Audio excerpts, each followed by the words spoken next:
These are two ministers that were nominated by Hezbollah, while three more were nominated by Amal, which is a Shiite partner of Hezbollah. Not always like that. That's the situation now. I think the onus on proving that there is a new future and a new reality in Lebanon is on the Lebanese government and the Lebanese prime minister. As long as we don't see true results, meaning the disarmament of Hezbollah in South Lebanon, it's difficult to assess where this is heading, because we have seen so many tricks in the past 18 years that it's hard for us to believe that this is truly going in a different direction. What about the latest Israeli strikes in Lebanon? Have they been successful? Is Israel managing to do the job that the Lebanese army is supposed to be doing? Well, we don't have enough information to give an evaluation here. We see those strikes happening almost every day or every week. The border is not completely quiet. IDF is enforcing every violation of Hezbollah, at least by its own announcements and by what we hear, by the way, on the border here.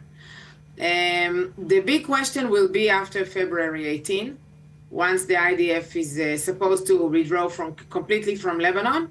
And then we will have to see much more activity of the Lebanese armed forces doing that, which is hardly happening now. You know, to take a picture with a rocket, as we've seen today by one of the general of the Lebanese armed forces with the American representative to Lebanon, this is far from being enough. And what about Israeli citizens who've had to leave their homes in the north of Israel, coming up for 2 years now? They haven't been able to go back to their homes. They haven't been able to put their kids in school. What is the outlook for them? When do you think they'll be able to go home? So here I've been saying that since the achievement of the IDF, the military achievement of the IDF, I think that it's okay to go back home now. But of course, it's not. It's without looking forward. Okay, we don't know how this is going to develop, as I've said. But for now, the threats of invasion of Hezbollah was removed by the IDF, and people can come back and should come back. It's important that we will see images of Israelis going back to the communities. Part of the problem is that not everybody have a home to go back to.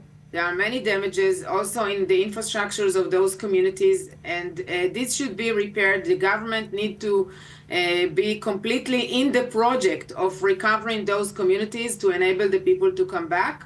And of course, there is also the problem of the school year. We cannot, transfer the children again and again and again during the school year. So those who don't have children in school, and they do, if they have a home to go back to, they should come back. They can come back, I'll put it this way. Right, of course, because we've seen entire towns and villages emptied out up there, haven't we? Yes. Just to go back to what we were saying at the beginning, and this new government in Lebanon, I mean, this was announced a day after a visit from Trump's Deputy Middle East Envoy, Morgan Ortega. So I don't know how many times we saw Amos Hochstein going back and forth. He didn't manage to achieve very much. Are you confident that things are shifting because of the changes in the US? Well, I'm much more optimistic, but I'm not confident. As I've told you, confident I will be when I will see results.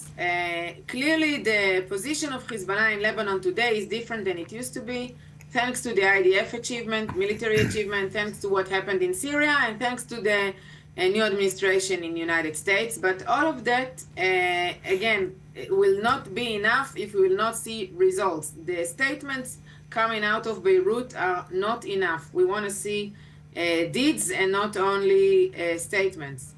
It will take time. We didn't see it until now, and I hope to see it soon. I hope that the Americans will make sure that Hezbollah is not involved in this Lebanese government. I hope that in this process, Hezbollah will be designated in Lebanon as a terrorist organization, as it is in many countries around the world.